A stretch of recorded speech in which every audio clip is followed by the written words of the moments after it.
Welcome to Camtasia Studio 7. If you're new to Camtasia Studio and you want to get started quickly, you're in the right place. We encourage you to watch this 5-minute video to learn the basics of using the editor, including how to navigate the timeline, make some basic edits, and add special effects. The preview window is where you see the video during playback. The playback controls are located under the preview window. In fact, the video you're watching in the preview window is a sample project playing directly from the timeline you see below. After you watch this video, we hope you take some time to practice what you've learned using the content on the timeline. So let's start with the timeline. This is where you assemble and edit your videos. At the top of the timeline, tick marks represent time in terms of minutes and seconds. When building a video, you'll work in a horizontal manner, beginning from the left and moving sequentially through time towards the right. To make precise cuts and selection, use the zoom slider to magnify the view of the timeline. And when adding elements to your video, such as a call-out or audio clips, these are placed on different tracks. Tracks are created automatically, when you need them, when elements are added to the timeline. So depending on your video, you may be working with several tracks at one time. To change the position of an element on the timeline, just drag it. To change the length of an element, drag the edges in either direction. An important part of the timeline is the playhead.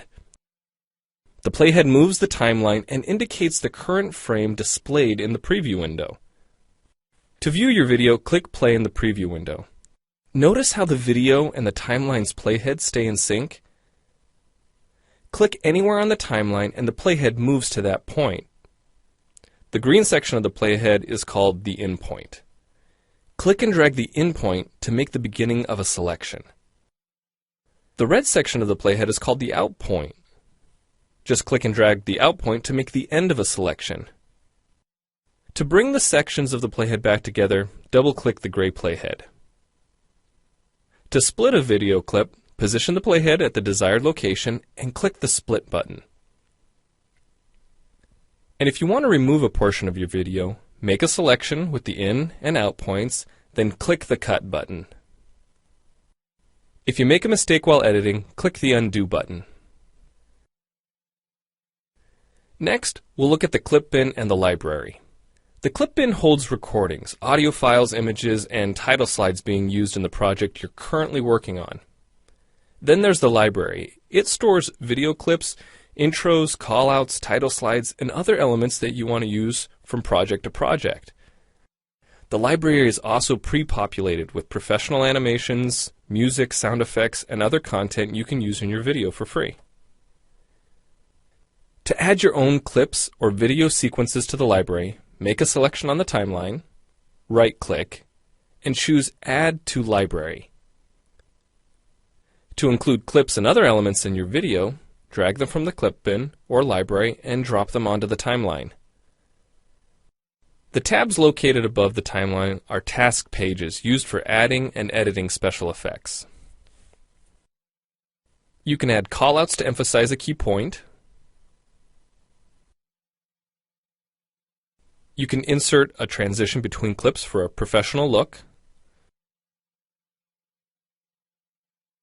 Apply zoom and pan effects to focus on important details. And draw attention to the cursor by changing the color, size, and more. If you double-click an element on a track, the playhead moves to the beginning of that element, and its task page opens, allowing you to make edits to that element. So we've shown you a few ways you can navigate and edit your video, but how do you get content into your video? Well, to make a new screen recording, click the Record Screen button. If you already have an audio or video recording to use, click the Import Media button. When you've made edits and added effects to your video and you're ready to share it, you need to produce the project to create a shareable video. Click the Produce and Share button, step through the wizard, and Camtasia Studio creates a viewer-friendly, shareable MP4 file ready to upload to screencast.com, your blog, or a website. Well, it's time for you to try Camtasia Studio out for yourself using the content on the timeline. The help file in Camtasia Studio will help you use each of the Camtasia Studio features and applications. The Learning Center on TechSmith.com has in-depth video tutorials and other sample projects to download and practice with. So we hope you enjoy Camtasia Studio. And happy screencasting!